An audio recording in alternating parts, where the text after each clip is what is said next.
times where he's going to need to get his teammates involved, because as the lone forward, it's going to be difficult for him in many situations. He's going to be 1 versus 2. So he's going to have to pick the right moments of when to link the play, when to keep it simple, and then when to try things as he did there, facing up the right back Lee and going at him and doing very well to get across. And it was a fantastic effort. He cut it back well, found the right space, but unfortunately none of the Hammerheads players were able to hold that run, that trailing run, to around the penalty spot. Last 15 minutes or so, play has remained on the Richmond side of the pitch. Something we'd like to see here for the Wilmington fans watching here on YouTube, also in attendance here at Legion Stadium.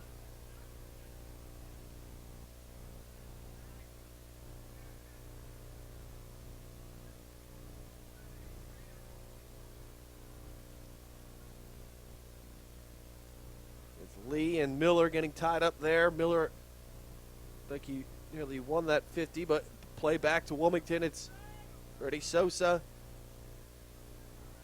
Tough pass there from Logan Miller, turned it over. William Yambi will try to settle things down. Asante across midfield. The closing speed here by the Wilmington midfield has been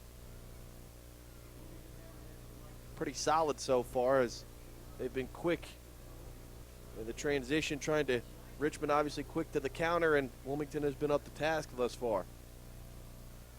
Yeah, both teams have done a nice job in terms of closing down in the midfield, and I think the energy has been very good with both teams. Tackled well, they've been physical. Both have been up to the challenge and taken their defensive duties very seriously. Hasn't been a great deal of possession in the game. Richmond had one very, very nice build-up, one sequence where it resulted in a Murrow with a shot that went wide off from his left foot cutting in. Most of the moments for the Wilmington Hammerheads, their best moments in the attack, have come off a transition, quick counters, off of turnovers from Richmond kickers in the midfield. So it's going to be, I think, with the two teams, who makes the mistake first, who has that turnover in the wrong area, and which team can capitalize on a quick transition or a counterattack goal.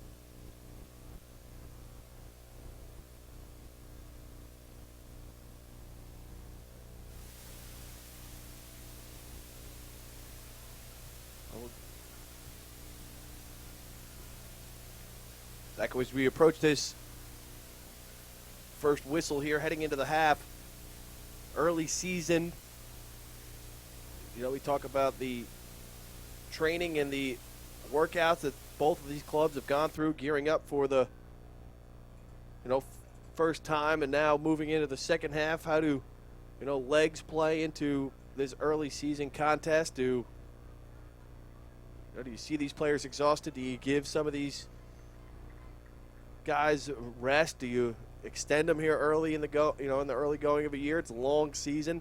How does that all, you know, kind of pan out when it comes to training for these guys? I think going into the game, both coaching staffs will have an idea of maybe 2 or 3 subs that they want to be involved in. They may have some changes that they feel can bring them into the game, depending on the situation. Do they need to close out the game defensively, sound, solid, they have a lead? Do they need to grab a goal? You know, they'll have a few players in mind that they feel like for certain situations can potentially change the game. But I would say here, Joe, the game fitness won't be there completely.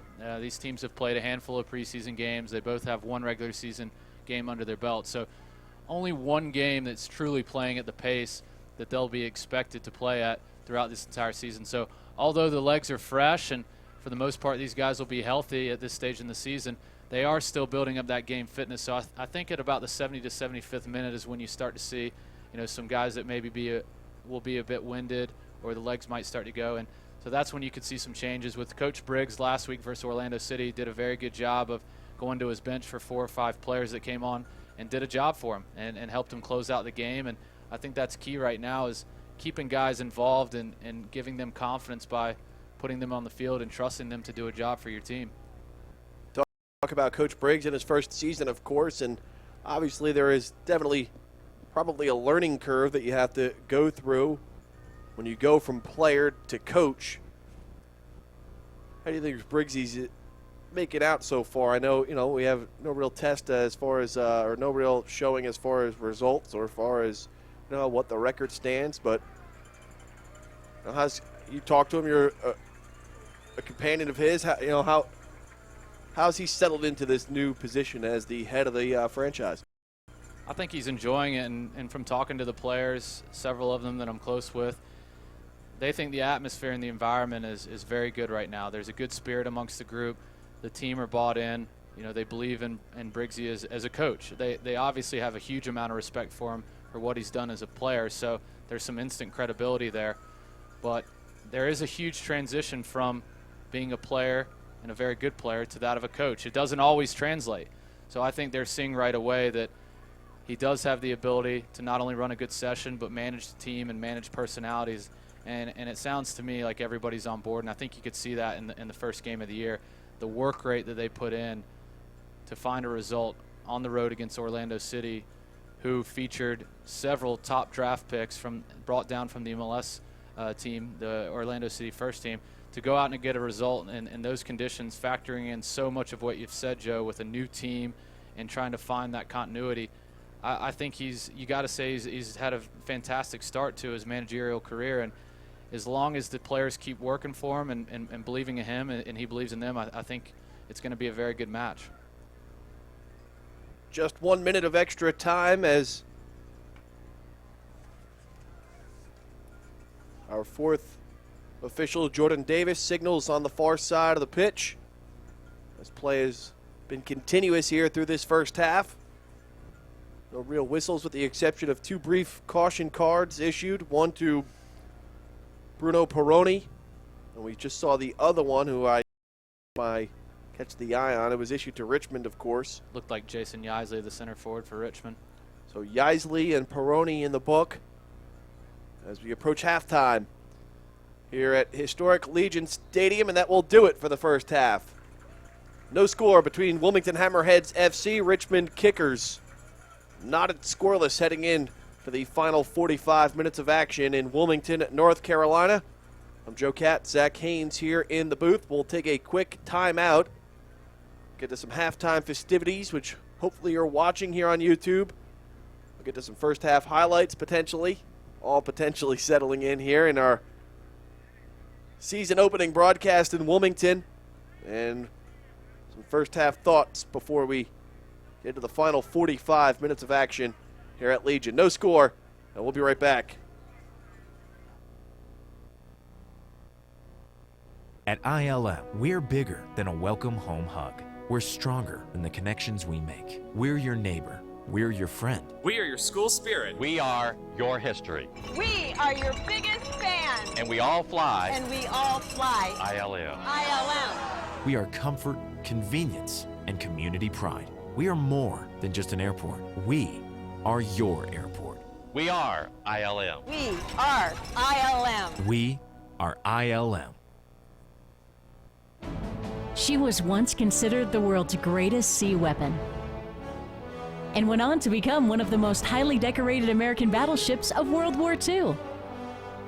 Now moored in downtown Wilmington, she's one of the most highly decorated family attractions in North Carolina, serving a new generation as an exciting, hands-on historical adventure. Have a blast exploring the past aboard the battleship North Carolina. Adventure calls. Looking for action, excitement, and the only professional team in town? Don't miss out on the next Wilmington Hammerheads match. Show your support at their next game. Get your season tickets or single game tickets now at WilmingtonHammerheads.com.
At ILM, we're bigger than a welcome home hug. We're stronger than the connections we make. We're your neighbor. We're your friend. We are your school spirit. We are your history. We are your biggest fans. And we all fly And we all fly ILM. ILM. We are comfort, convenience, and community pride. We are more than just an airport. We are your airport. We are ILM. We are ILM. We are ILM.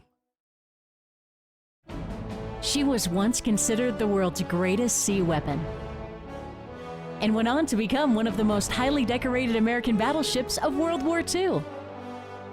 Now moored in downtown Wilmington, she's one of the most highly decorated family attractions in North Carolina, serving a new generation as an exciting, hands-on historical adventure. Have a blast exploring the past aboard the Battleship North Carolina. Adventure calls. Looking for action, excitement, and the only professional team in town? Don't miss out on the next Wilmington Hammerheads match. Show your support at their next game. Get your season tickets or single game tickets now at wilmingtonhammerheads.com.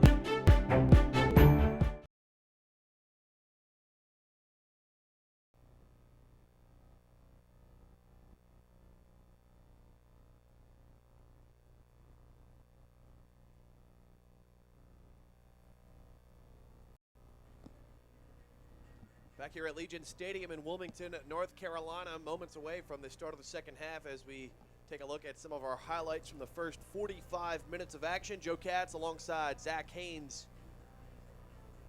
No score between Wilmington and Richmond, and Zach, it's been a pretty even contest thus far between these two, I want to say, veteran clubs. Richmond definitely touts the experience from a camaraderie standpoint. A lot of years of soccer for Wilmington, obviously, in their roster, up and down this starting 11. But for the most part, both teams have played pretty evenly here. And as we start to look ahead to the second half of action, which is already underway, how do you think things panned out through the first 45? Yeah, I think you're spot on, Joe. I think it was a pretty evenly matched game, and both teams had their moments, and Richmond kickers hit the post at one point and had a couple good opportunities in and around the 18, and so did the Hammerheads. Got to the inline a couple times, earned quite a few restarts and corners, and so I think both teams have had good moments. Both teams have played well on the counter at times. Richmond's probably done a little bit better job in terms of some of their build-up play and creating sequences off of that. But overall, both teams into it, playing with a lot of energy. It's been fairly physical, quite a few fouls, and I would say both clubs look up for it tonight. The referee today was quick with the whistle to get things started, as we had about 38 seconds left on the scoreboard clock until we got started here in the second half. He blew the whistle. We got underway. So now the clock is not going to match up with the time on the pitch. So that really creates a challenge for us here in the booth to tell you exactly the timing of the contest here in this second half of action.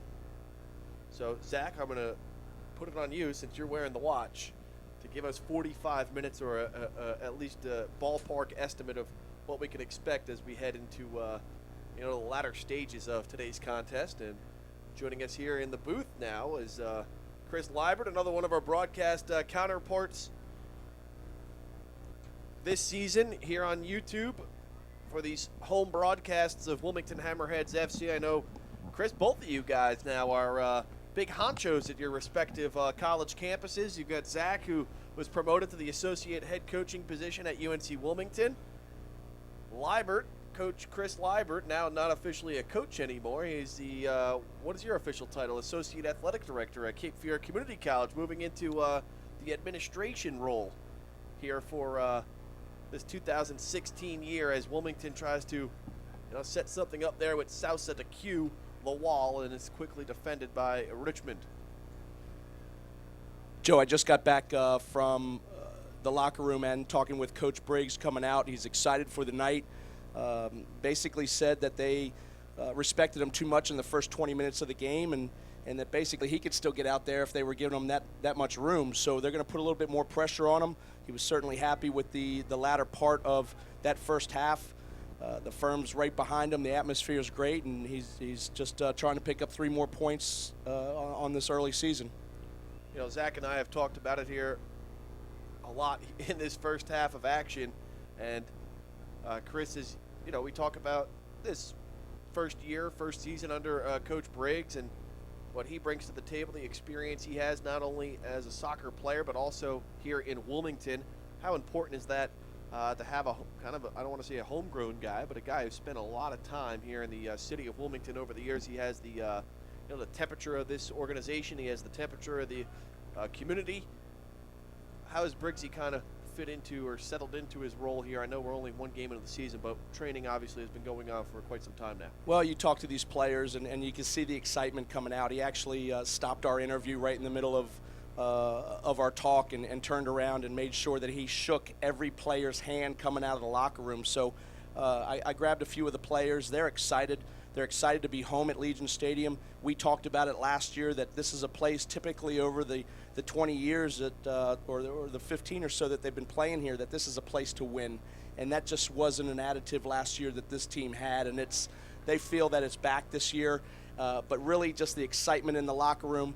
And he's a player's coach. You know, he's been at the highest level of soccer. And just being able to relate to these players, it shows. Those guys coming out of the locker room shaking his hand, they're excited to get back on the pitch, and they're fighting for this guy. Before we let you go, you've been on the field for pretty much the entire first half of action.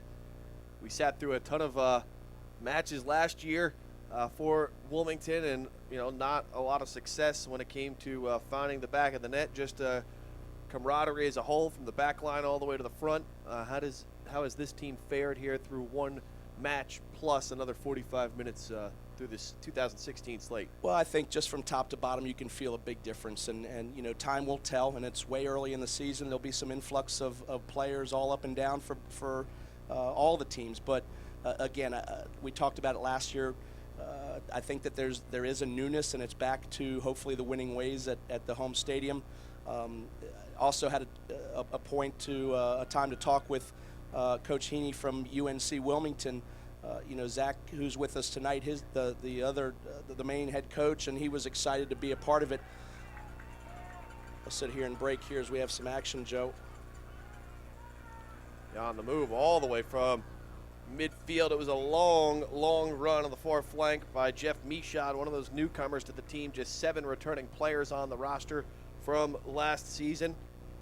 And as we move through this first contest, I know we'll see you again come Sunday, April 17th. It'll be the matchup against FC Montreal, a 3 o'clock kickoff here at Legion Stadium on Sunday, April 17th. Yeah, there's just a lot going on in soccer, and as Coach Heaney came off the field, he's got a big match, and I don't know if Zach has mentioned that tonight, but it's to add to the excitement of what you see on the far side, 1 club, 1 community, and that's Harry's game. That's Zach can talk a little bit more, but Coach Heaney wanted me to mention that Harry's game for Down syndrome. It's a 6 o'clock game on April 16th, which is a Saturday, and the UNCW, the Division I school here, basically in the shadow of UNCW is this stadium, but they play Duke. So that's just, again, some more excitement. But I'm going to get back down on the sideline, let you two gentlemen go. Good to see everybody, and certainly see the Hammers back to some ways here. Yes, sir. We will talk to you. Chris Liebert, a part of our broadcast crew heading through this 2016 season. He'll be joining us again on April 17th for the Sunday broadcast, as Wilmington Hammerheads FC will take on FC Montreal in a 3 o'clock kickoff on YouTube, as we stream all United Soccer League games on YouTube. And hopefully everything is panned out on the production side of things, Zach, as we have entertained an interesting first half of action, and now their play has kind of opened up through the first 6 or 7 minutes of the second half. Yeah, it looks like no big changes in terms of the way the teams are setting up tactically. Looks like the midfield setup similar. Looks like maybe 2 players pushing on more so than just 1 for the Richmond kickers, and they're putting 4 across the front line and really looking to stretch Wilmington back and try to open them up and create gaps between the lines, in between the back 4 and the midfield 3 of Wilmington. So it's going to be very interesting to see how it plays out. thought it was a little bit cagey at times, especially as Liebert mentioned with Coach Briggs saying they felt like they gave him a little bit too much respect in the first half and maybe absorbed a little bit more pressure than he would like. And I think you can tell that they've come out on the front foot, and it's causing more turnovers, but it should make for a little bit more of a stretch and exciting game. It's Tom Parrott coming pretty far forward there from the back line to try to assist in that attack that Zach was just mentioning.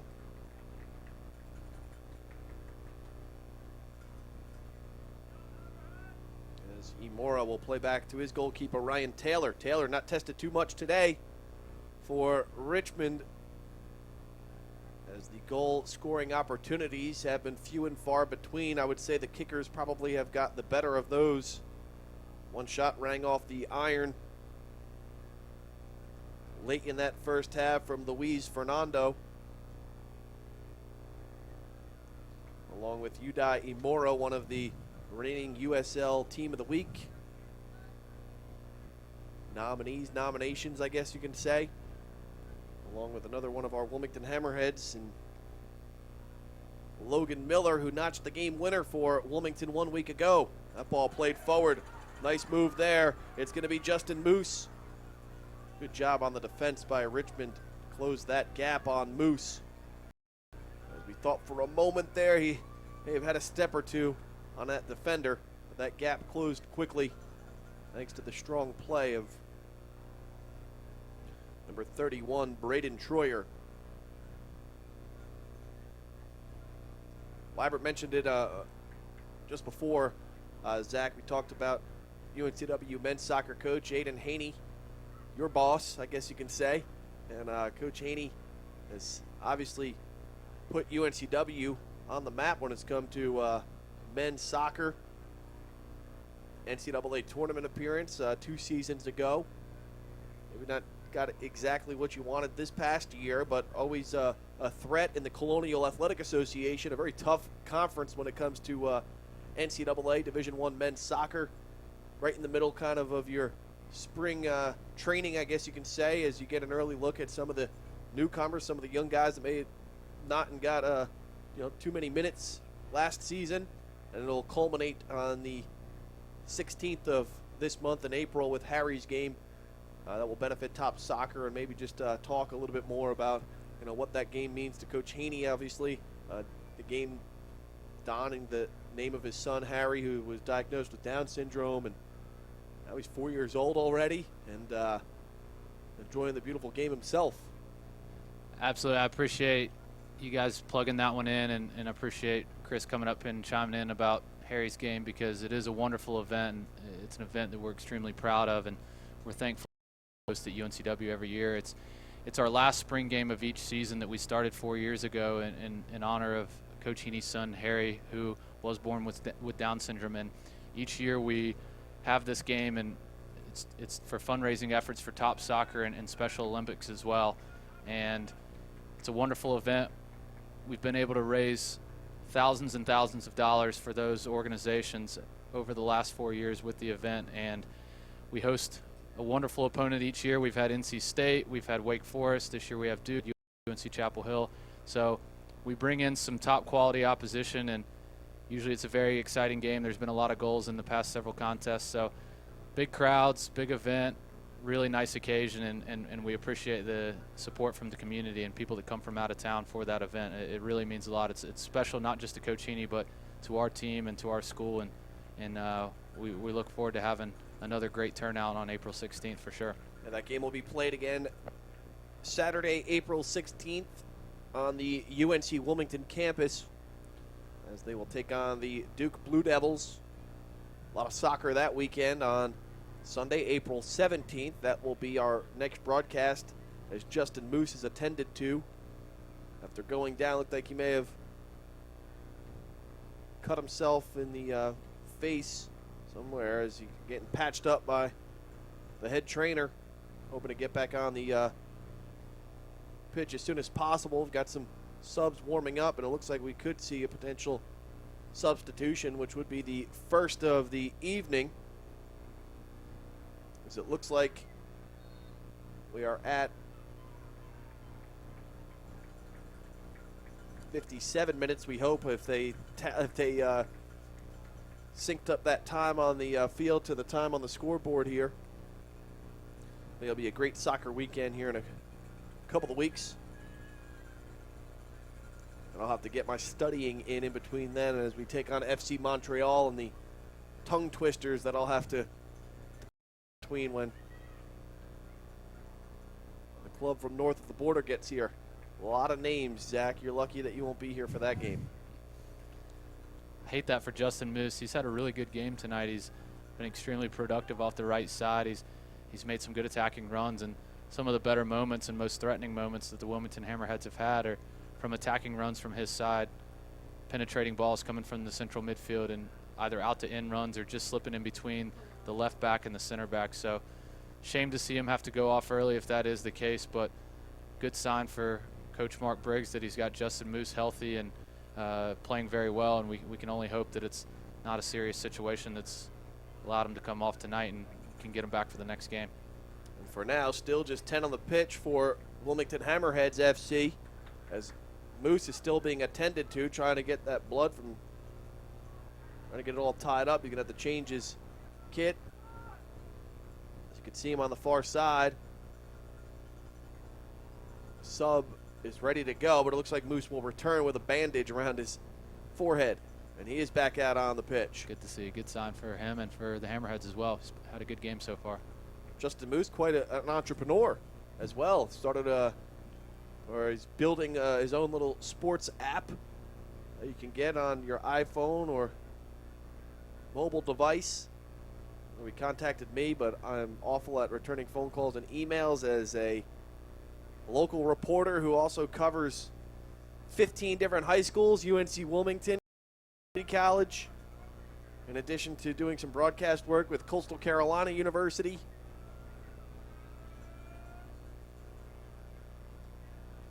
So I'm going to have to apologize to him for never returning his call and email, and he was pretty persistent about that too. So I'll have to make it up to him at the watering hole one of these days when he's got an off day. As we look ahead to that FC Montreal match, last time they were in Wilmington towards the end of last season, had to take a flight to Boston the next day, and they were on my flight the next morning, and I was trying to shoot the breeze with them, and it was tough trying to even talk to them and communicate because of the language barrier with some of them, but I wanted to just get their names correct. That was my big thing. You know, you're sitting here, you want to do it the right way, and some of the teams do not have, communications people that come with them, so talking with the personnel from Richmond earlier, he is also struggling with the language barrier on some of his players to get their correct pronunciations on the team. So obviously a challenge for all of us here in the early portion of this 2016 season.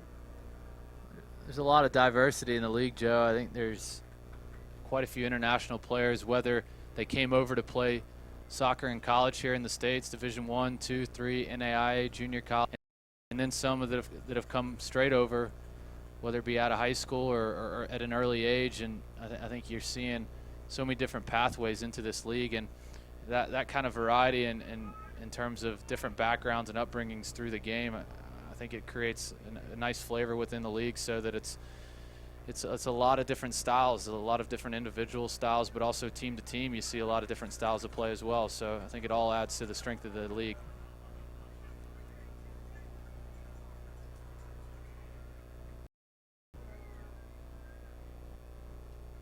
And it just shows you, what these organizations are putting into this league, as it's grown now over the last couple of seasons, 2 conferences. Well, the Wilmington Hammerheads are a really good example of that, where so much of the offseason recruitment for Coach Mark Briggs was not just going and finding players coming straight out of college. He's done that with Michael Meekum from UNCW, as we mentioned before, Mile Krabaz from Maryland, and a couple others. But he's also gone across the globe and found players from all over leagues in India, with Bruno Peroni, the center back, and Josue, unfortunately, picked up an injury against Orlando City, but a talented left winger, originally from Spain, playing with Bruno on the same team in India. And Faraday's played in France, and they've had players that have come from all different types of situations, and they can bring a lot of experience and know-how to this team, no matter what league they've experienced, and I think that's a wonderful thing. And also have some guys on the bench that aren't playing tonight. Another player for the Wilmington Hammerheads, Matthew Barnes-Homer, journeyman, 30-year-old player from England who's played in quite a few leagues there, all the way from non-league up to the championship. So it's become a big part of the recruiting strategy these days for these USL coaches. A floater in from Imora, caught the head of Hugh Roberts, but it's John Smits holding the back line strong. The end line strong for Wilmington comes up with a save. As it was well defended, that free kick sent in by Imora is well positioned. John Smits, another experienced goalkeeper. Wilmington has had plenty throughout the history, 20-year history of this organization. Hard to believe that this club has been around for 2 decades. It's been one of the long-standing organizations in the United Soccer League. Both teams here on the pitch tonight, Richmond and Wilmington. Another header sent in, this one off the head of Isley. Did I get that right? Third time's a charm. Another one of these good chances here for Richmond. 63rd minute of action. Isley's always a threat, and it might not show up in terms of the statistics. He always chips in goals every year that he's been in the league, and even back to his days at Penn State, I believe it was. But he's a player that does so much more than scores goals and assists goals. Obviously, that's your main priority, productive as a center forward. But as you can see tonight, he's so physical, and he's such a handful in terms of the way that he posts up on center backs, and he challenges everything in the air. He presses.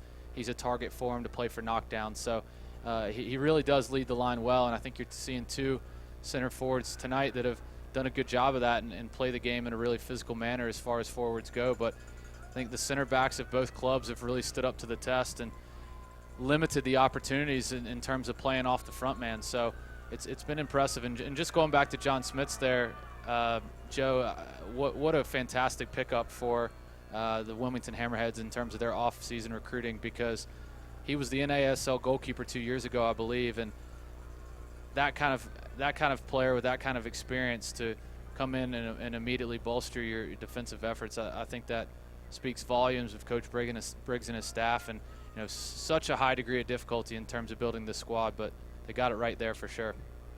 That was Callahan off the free kick. Smits coming off his line.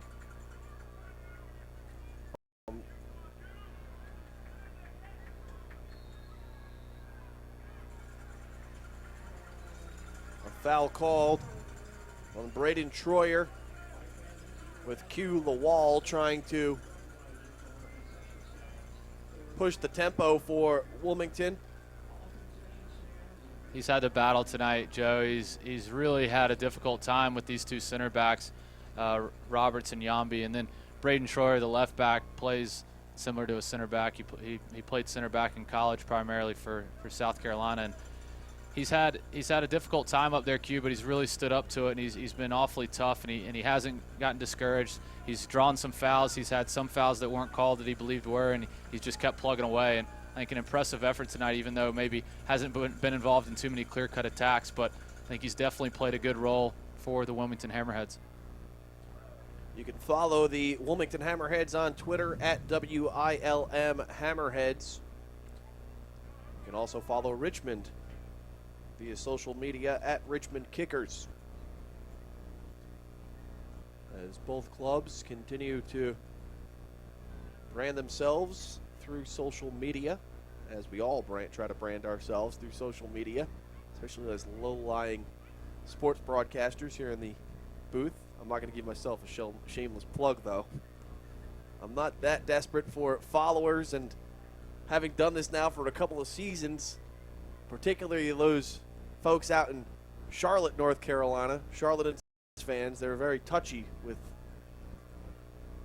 myself, and I forget, Richard Broad was in here, Richard, And he's very theatrical and very informative with his content, and they were getting on us pretty badly on Twitter last season, so I'm going to hold off on my Twitter handle just yet. Justin Moose all bandaged up and ready to go, slides one ahead to Tom Parrott. The cross on a couple of hops scooped up by Ryan Taylor. As you've seen Parrott now come from the back line forward here over the last couple of runs for Wilmington on this near side flank. Yeah, they haven't gotten the fullbacks too involved in terms of higher up the field, Joe, but you can see Tom starting to make some runs forward. Faraday's gotten forward on a couple of occasions. He's playing on his weaker foot on the left side, Faraday is. He's usually a right back, but the injury to Peebo Dewey before the away opener at Orlando City has caused them to reshuffle the back line a little bit. Obviously, Michael Meekum getting his first start tonight with Shawnee Edwards picking up an injury against Orlando City. So even more credit due to the coaching staff and the players for stepping up and making some of these positions their own, even though it might be a position that they're not primarily comfortable with or that they haven't played at this level. So I think it's a lot of credits due for the coaching staff for preparing these players, getting them mentally and physically ready to play, and then these guys standing up to the test tonight. It's Udai Imora here on the near side with the left foot. Turned away, Moose will play. And they're able to get it out of the danger zone there. But we're going to have a caution issued to Tom Parrott. He's donning some facial hair here in the 2016 home opener. Approaching the 70th minute, Parrott issued the caution. Second yellow card to the Wilmington side tonight. Bruno Peroni, excuse me.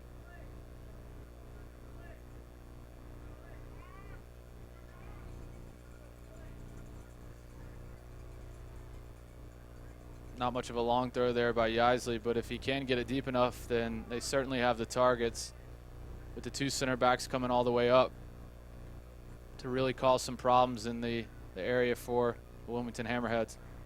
Hammerheads up the task. The one-timer off the foot of Lucas Paulini, well above the crossbar.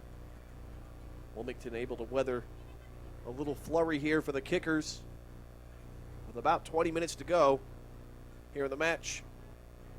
We remain scoreless as the Port City firm try to cheer on their home side in this home opener for Wilmington Hammerheads FC. 20th season of existence, this organization has seen its ups and downs, has brought home the USL Cup one time. A lot of local flavor has been within the organization, on the field. We said goodbye to Cody Arnault last year, homegrown player. A number of others have gone on to different parts of their career, and it's a quick little combination there. It was Yaisley who was the last to touch. Smits had to go to the ground. He's able to gobble it up there off his left foot. You can tell Coach Briggs isn't happy about that. He's having a word with the fourth official. Richmond took a quick free kick, and it looked like it could have been about 10 yards ahead of where the foul took place, and it caught the Hammerheads a tad bit asleep, but disorganized. They weren't able to react to it, and ultimately Richmond was able to create a decent opportunity from it. The wall will play back to Tom Parrott. A little floating pass went intended for the wall, turned away by Yambi. Amora. Nifty move there and a pass off the foot of Owusu Sikiera. A substitution for Richmond coming out of the second half. Coming into the second half. He wears number 4. The tempo of the game's just died down a slight bit here, Joe. The first 10 minutes, it looked like both teams were going to come out with a renewed energy and we're going to try to press a bit higher up the field and maybe get a little bit aggressive in terms of a higher block. And now things after the first 10 minutes, it's come back down to a little bit cagier in terms of Players not want to make mistakes. Both teams not want to take any unnecessary risk in terms of pushing numbers forward. Most of the attacking play has been on the counter, 2, 3, 4 players joining in quick transitions. And I think as the game wears on, that one mistake might be the difference here if it's going to be anything but a draw. Meekum looking for Q Lawal. The pass sent towards the sideline here, and it'll turn into a Richmond throw-in.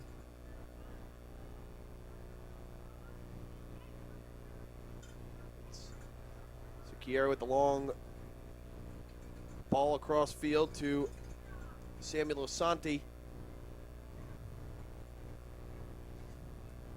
They try to reverse the field here and play on that far end. They've enjoyed a little success in this second half on that far side. Looks like Coach Briggs is preparing a couple subs here. As we talked about, the sting has come out of the game a little bit in the last 10-15 minutes, and I'm sure he wants to inject some pace, some tempo into the game, and it looks like Bryce Taylor is going to be one of the guys to make his way, and he'll certainly add some pace. A lot of Wilmington Hammerheads fans will remember him from a few seasons back. Bryce is a wide player, very direct, very pacey, so he can offer something a little bit different than Jeff Mashaw and Justin Moose, and I'm sure they're looking for that one break that can potentially result in a good opportunity and potentially the game-winning goal. Whistle there on William Yambi as he and Q Lawal have been battling back and forth throughout much of the evening, and this time Lawal is the beneficiary of the whistle.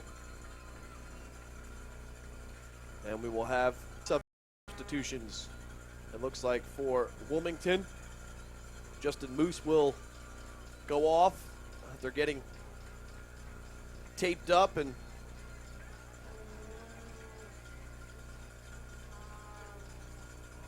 Wilmington will go to the bench. Jeff Michaud also off. Looks like Kyle Parker is going to be the other one coming on. Kyle Parker, a rookie from UNC Charlotte. We know him very well from UNCW, games against him, and it looks like he'll probably be deployed wide. He's typically a player that plays underneath the center forward. This ball sent in. Oh, nearly headed in by, it's like, I think it was Yaisley.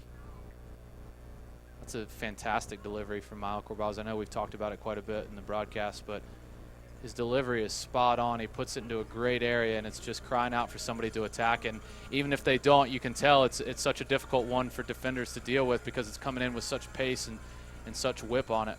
Corbaz again with the corner to the far post. Nobody home, punched away by Ryan Taylor. There's nobody in position. Another great ball sent in by Corbaz. Just nobody in position there to put the finishing touches on Wilmington's corner kick.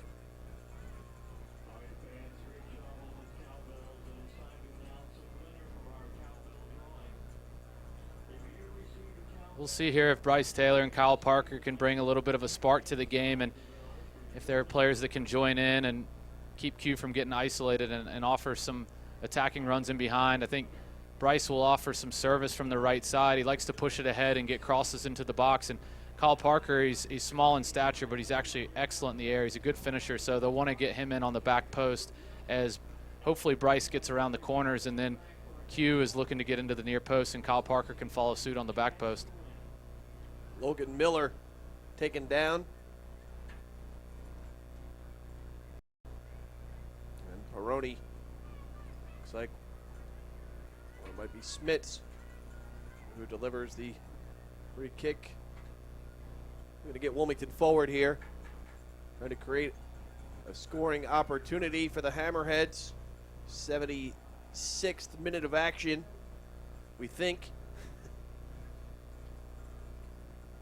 It's been a lot of fouls in the game, Joe. It's been a little bit choppy, but both teams are up for it. They're playing very physical, and I think that both teams have settled into this sort of medium block to low block shape, and I think they're happy to keep the game in front of them.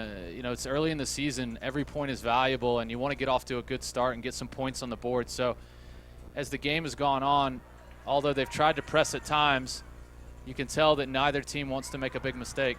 Now the wall gets brought down. No whistle on the play, but you saw an obvious stiff arm there on the wall because of the efforts of Bryce Taylor.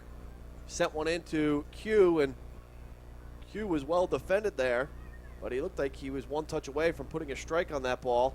Instead was brought down, and that ball mishandled by Smits, and it's going to lead up to a Richmond corner kick, so a little tough luck there. Wilmington not able to get the whistle here on the far end, and then on the counter, the Kickers will now have a corner kick.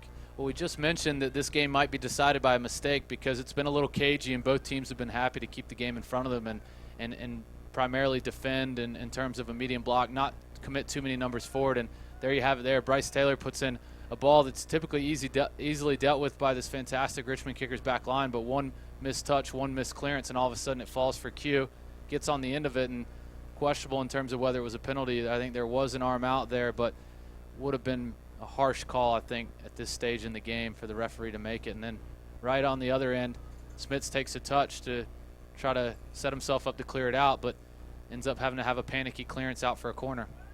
This one turned away by Tom Parrott.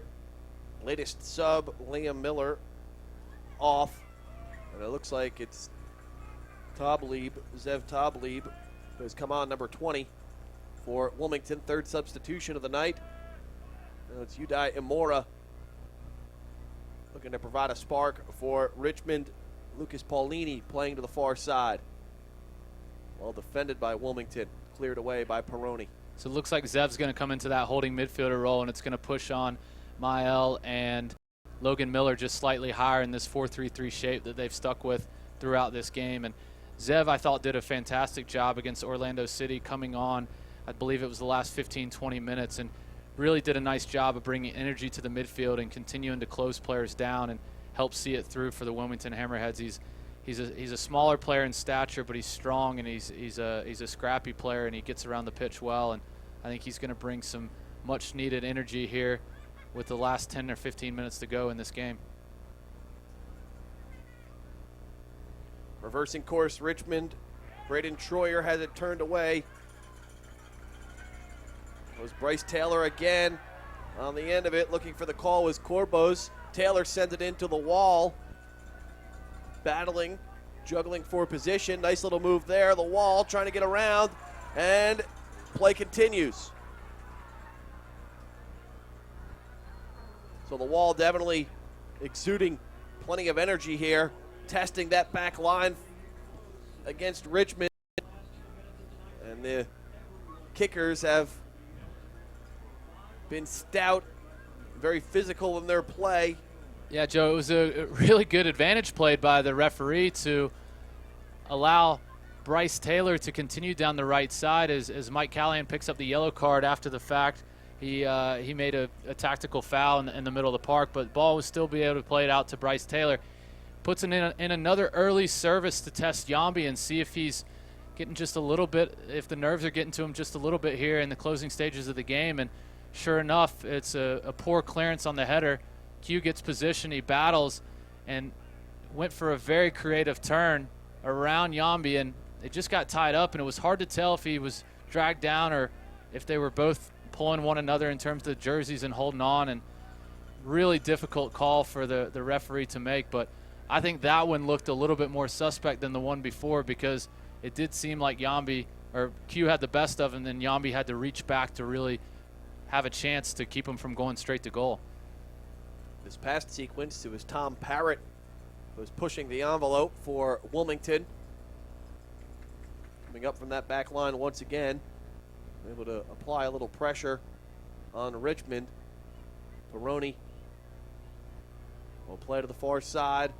We'll look for the runner. Nothing doing as Roberts clears away, but possession will stay with Wilmington.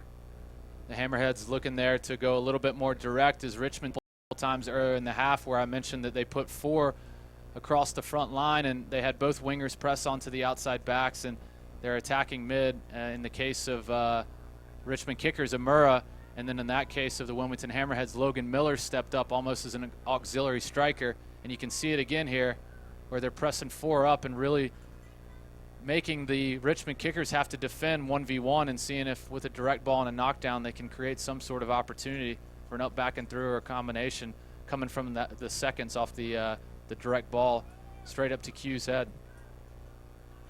Imora will play with some space here across midfield for Richmond in red. But a poor touch there. And Wilmington will now counter. Tom Parrott looking for the ball on the near side to cue the wall. Play will continue with a throw-in for the Hammerheads. And another sub. And we'll keep a stop.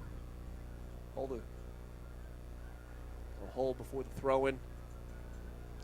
Starting to get stretched a little bit. Both the Wilmington Hammerheads and the Richmond kickers back 4. They don't want to give up any space behind at this point. They don't want one ball to beat them over top and undo all the work that they've done to keep the clean sheet. So both teams playing with their back 4 and one true holding mid, but they're taking some chances pressing on some of those midfielders and seeing if they can just catch the opposing back 4 with a knockdown and potentially an opportunity off of that. But so far, they've done enough to clean things up and not cause any real clear-cut opportunities. Only some half chances here and there and some shouts for penalties on the part of the Wilmington Hammerheads. Latest substitution for Richmond. Samuel Asante will go off. Number 10, Sonny Johnny will enter the match for the first time for you Wilmington fans. A familiar face, spending last season here in Wilmington, as I finally learned how to pronounce his name.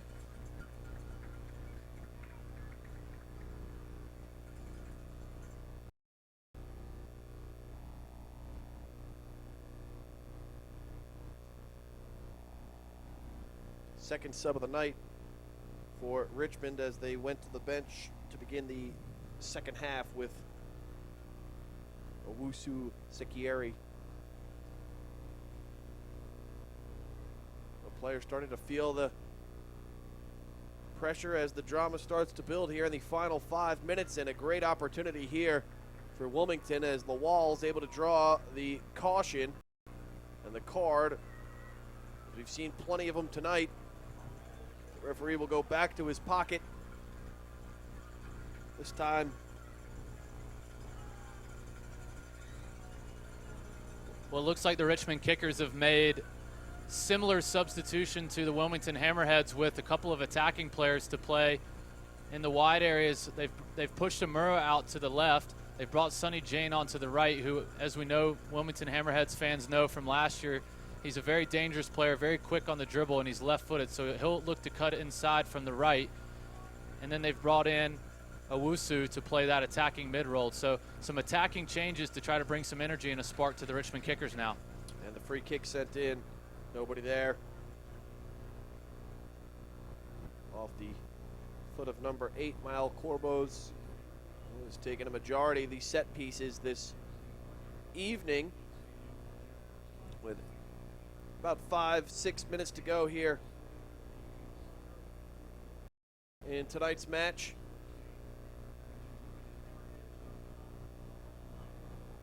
Both teams have gotten through a lot of work tonight defensively. There hasn't been a lot of sustained possession with either team, and as we know, that's always going to be difficult in the Legion Stadium turf and the dimensions of this field. But it's been a very solid defensive effort on the part of both teams. I think even at times where they have maybe played a lower or medium block, I think they've done well to always close down and always make sure there's pressure on the ball. And both teams have been tough and physical, and you can tell it's starting to take the toll a little bit.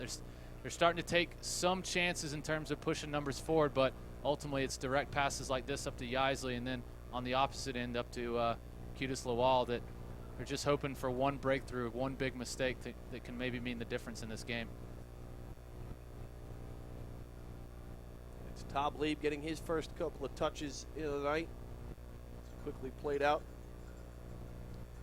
to Sosa. Hammerheads will have the throw-in on the far side. Couple more subs entering the match to 2 for Richmond, 1 for Wilmington. Wilmington limited in their bench tonight due to some injuries. Looks like a straight swap Delicott for Yaisley up front. Another big target, an even bigger target player than Yaisley, who's about 6'2", and 6'1", 6'2", 170. And then you have Matthew Delicott coming in at 6'3", 190. And anybody who's been following the USL for years will know Delicott very well. He's not the paciest player, he's not the quickest, but he's a target man of the highest order in this league. He's very effective. He's going to win everything in the air, and he's going to post up and make life difficult for the center backs of the Hammerheads. For Wilmington, Q the wall will go off. It'll be Matthew Barnes Homer entering the contest for the Hammerheads. A beautiful play right here on the near side. Moving up the pitch, it's Bryce Taylor. We've called his name several times here in just the last few minutes, coming as a sub for in this second half. Been trying to produce something here in the final stages of tonight's contest as Corbos has it taken away by Sicchieri. It'll be a Wilmington Hammerheads throw-in. Sloppy passing from the Richmond Kickers, looking to find Braden Troyer as an outlet, the left side, the left back, and Bryce Taylor's done a fantastic job of reading those passes and making a couple key interceptions to start the break for the Hammerheads. Barnes Homer with positioning and the strike, left-footed boot. High off the mark.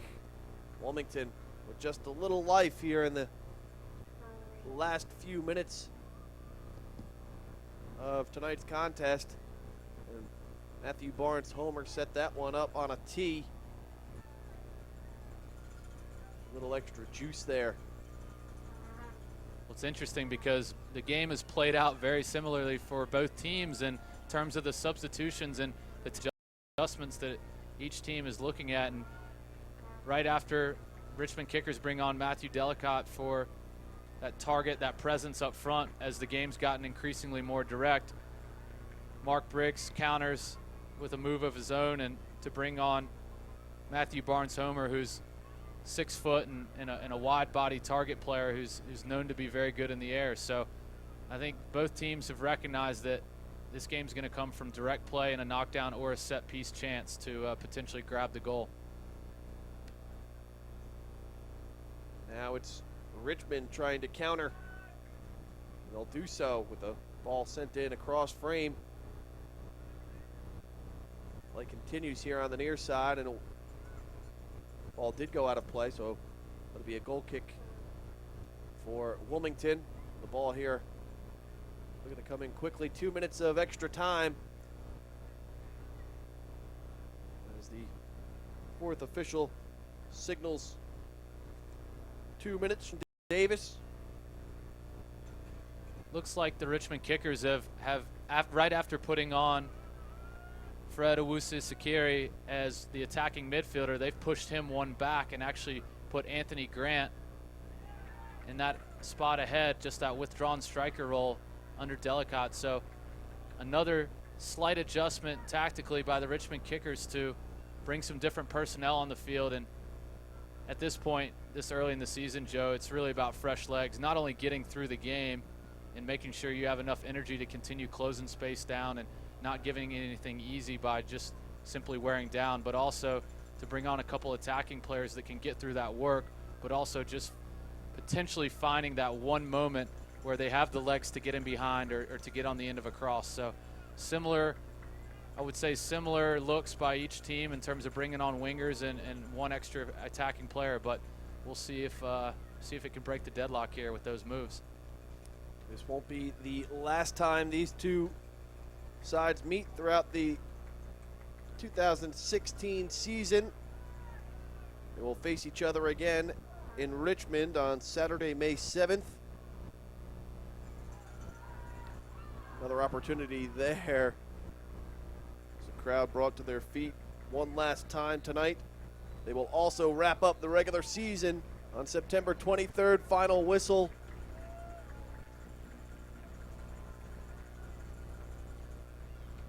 We have reached the end of tonight's match. No score between Hammerheads FC and the Richmond Kickers. well-played contest, early season battle between two familiar foes, no matter whether or not the names on the back of the jersey have changed throughout the course of the last couple of years, moving into 2016. Anytime these two clubs meet, you know it's going to be a battle, and we saw that tonight. We did, Joe, and I'm sure that Coach Briggs and the staff and the players would have wanted to would have included some goals for this home crowd and in the first game of the season to build some excitement in that regard for the casual fan. But make no mistake, he's going to be absolutely thrilled about this result. 4 points in 2 games to start the season after what was a very difficult season last year, and points were hard to come by. I can assure you that he's going to be thrilled with this result against a very, very good team. Richmond Kickers, solid, consistent, always towards the top. And coming away, he would have taken 4 points in 2 games. He would have taken the clean sheet, especially considering some of the injuries that they've faced, where they're having to play Faraday Salsa out of his comfort zone at the left back spot. They've brought on Michael Meekum, a rookie, to play center back, new face in Bruno Peroni, and then bringing on the old veteran Tom Parrott to add to the back four. And so a lot of changes and a lot of shakeup from the first game to the second game, really, and then a couple injuries before the season. But overall, he'll be thrilled with the clean sheet, thrilled with the performance tonight as far as the result goes. Both teams, as Zach said, earned 1 point tonight. They both improved to 1-0-1 in the early stages of this 2016 slate. Next up for Wilmington Hammerheads FC, a trip down Highway 17 for a date with Charleston Battery. It'll be a 7:30 kickoff from Blackbaud Stadium on Saturday, April 9th. Richmond will return home for a 5 o'clock kickoff on April 9th, a Saturday contest against the Rhinos. So as both teams continue this early season surge, it's Wilmington and Richmond 0-0 here at Legion Stadium, the 2016 opener for Wilmington Hammerheads FC, as their 20th anniversary season is well underway here in 2016. Zach, it's always a pleasure, man. Thanks for filling in. I know you'll be here throughout the course of the season. Good luck the rest of your spring schedule over at UNC Wilmington, and we'll catch up hopefully in a couple of weeks. Thank you very much, Joe. It's been a pleasure. Hope you've enjoyed the broadcast here on YouTube. Don't forget, follow the Wilmington Hammerheads on Twitter at WILM Hammerheads. We'll say goodbye here from Legion Stadium alongside Zach Haynes. I'm Joe Katz. Tune in to our next home broadcast. That will be on Sunday, April 17th, when your Wilmington side takes on FC Montreal. It's a rare 3 o'clock kickoff on Sunday, April 17th. Everyone have a great night, and we'll talk to you next time. At ILM, we're bigger than a welcome home hug. We're stronger than the connections we make. We're your neighbor. We're your friend. We are your school spirit. We are your history. We are your biggest fans. And we all fly And we all fly ILM. ILM. We are comfort, convenience, and community pride. We are more than just an airport. We are your airport. We are ILM. We are ILM. We are ILM. She was once considered the world's greatest sea weapon and went on to become one of the most highly decorated American battleships of World War II. Now moored in downtown Wilmington, she's one of the most highly decorated family attractions in North Carolina, serving a new generation as an exciting, hands-on historical adventure. Have a blast exploring the past aboard the Battleship North Carolina. Adventure calls. Looking for action, excitement, and the only professional team in town? Don't miss out on the next Wilmington Hammerheads match. Show your support at their next game. Get your season tickets or single game tickets now at WilmingtonHammerheads.com.